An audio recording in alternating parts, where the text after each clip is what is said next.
by Matthew Geagan, CBS Boston.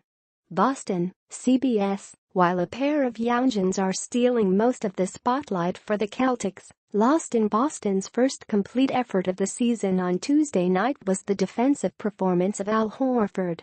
The 31-year-old forward center, the eldest member on the young Boston squad, completely shut down Kristaps Porzingis, holding New York's only bright spot to just 3 for 14 from the floor. Porzingis entered the game averaging 32 points over his first 2 games, but could only muster 12 in the blowout loss in Boston. A lot of names get thrown around, rightfully so, in the defensive talk around the league. I mean, there's a lot of really good defenders, but Al's up there and doesn't always get mentioned, and that's okay with Al. I think that he's kind of proven that he's okay with just contributing to winning, and whether he gets talked about or not, Celtics head coach Brad Stevens said of his veteran forward on Tuesday. That's quite the statement from the C's coach, and it's certainly warranted. But now Horford has to go from shutting down a guy referred to as a unicorn to trying to shut down a guy referred to as a freak. For the second time in this young season, the Celtics will look to contain Giannis Antetokounmpo when they visit Milwaukee on Thursday night.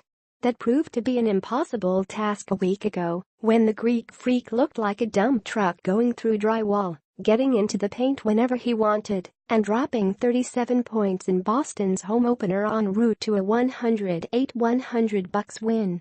The Celtics aren't alone in that department, as 3 other teams have tried to slow down Antetokounmpo this season and all have failed. He shot 59% in Boston, hitting 13 of his 22 shots, and what's scary is that's been his worst shooting night of the year so far. He's hitting a ridiculous 66% of his shots in Milwaukee's first 4 games. Antetokounmpo still can't shoot threes, but isn't even trying to make that part of his arsenal, attempting just 6 so far this season. He leads the NBA with 36 points per game thanks to his 6'11", 222-pound frame and opposing defense's inability to keep him out of the restricted zone. His Kareem-like offense, along with the 11 rebounds and 5 assists he's averaging, has vaulted Antetokounmpo into the early MVP talk. If he can continue to have his way down low, where he's scoring 26.5 of his points per game, the chatter won't subside anytime soon. The issue is there really isn't much any defense can do about it. The Celtics tossed a bevy of defenders at Antetokounmpo and nothing worked. Jaylen Brown was first to receive the assignment, followed by wiry rookie Jason Tatum, who gave it a whirl when Brown was in foul trouble early in the first half. The duo tried to join forces to keep him out of the paint for a stretch, which proved to be unsuccessful as well.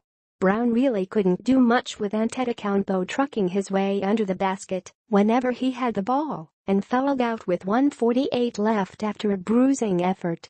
Horford also got some defensive looks on Antetokounmpo and had more success than others. That success was a block from behind to end the first half, after the forward blew by him with ease. Otherwise, Antetokounmpo had his way, no matter who was in his face or left in his wake. Antetokounmpo is on a different level than Porzingis and the rest of the NBA for that matter, but the Celtics will need Horford to give another stellar defensive effort on Thursday night if they want any hope of containing the Greek freak. Whether that's by way of help when he blows by his defender Horford banging with him before he gets into the paint and forcing him to take a jumper or find an open teammate, Boston will need their elder statesman to assert himself on the defensive end again. Shutting down Antetokounmpo isn't a reality, at least not with him during this current year to start the season.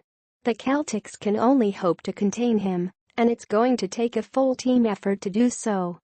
On a night they'll play on a throwback Mecca floor, Boston will need to employ an old-school approach with the 22-year-old.